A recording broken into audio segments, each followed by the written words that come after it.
Thanks for tuning in the Portland Real Estate Journal. I am your host, Nick Shivers, here at Keller Williams Realty, Portland Central, serving Oregon, Southwest Washington. Okay, volatility, mortgage rates going up. What in the world is happening in the real estate market as we end February, going into the last month of the first quarter? So let's kind of look at some big picture. We're going to boil it down to some specifics with some good news, the bad news, and maybe the ugly news. Who knows what we have in here? But in January of 2022 compared to January of 2021 nationwide, okay, in 2021 there was at about 1 million homes for sale, 1 million. This year, we're about 847,000 homes for sale. So not only is it here locally, but it is national. We have a supply shortage, okay? The other little aspect that we got to look at is because people are like, well, we have a demand shortage as well because interest rates are going up. Let's look at those numbers. So in January compared to 2021, we only saw a decrease of 6% in mortgage applications, people wanting to buy homes, not refinance because that was down double digits, but to purchase homes. So the demand is still there. The supply is super low. That is one reason I am not predicting there's going to be any downturn this year in 2022. So let's talk a little bit about our local markets. We're going to start up north in our Clark County area.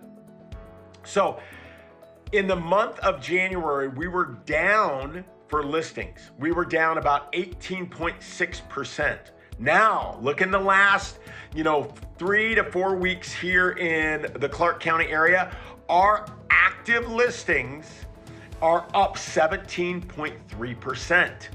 Active listings are up 17.3%, okay, compared to this time last year.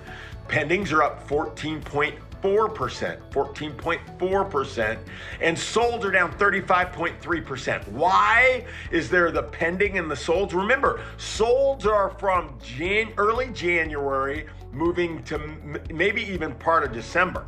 Okay, so that's a normal trend. But as you can see, our pendings are up, and so are our listings up. So that'll reverse that trend, and solds in about 2, 3, 4 weeks will be up as well. Okay.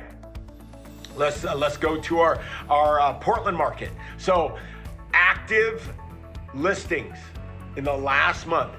I'm going to go back to January. January, we were down about almost 11% for active listings. So our supply was down, our pendings were still up. So that shortage of supply. Now, in the last 3 to 4 weeks, we're up 7.3% in listings. We're up 15.6% in pendings year over year, and we are down 15.1% in solds. Why? Again, it goes back to our January numbers. Our January numbers, we saw less inventory, down to almost 11%, so it correlates. So as far as properties hitting the market, they're continuing to go up. But we do have some volatility. A lot of people are asking questions like, Nick, with what's going on in Russia, is that going to affect the market? Again, if I answered everything 100% correctly, I would be flying around in a jet with meeting all of the foreign people and giving advice. Now, I do go to those countries all the time, but it's definitely not in a jet.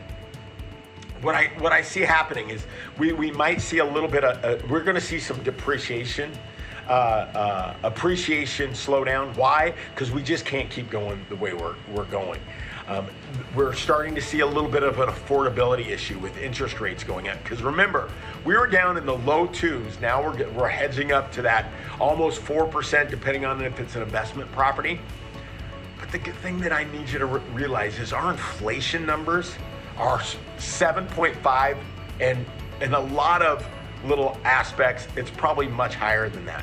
So our interest rates are still phenomenal, but it does create 1% increase is a 10% decrease in purchasing power. So let's say you at 3% last year, you can afford a $500,000 house. If it goes up to the 4%, now you can afford a $450,000 house. And we're not seeing a downturn in prices as of yet.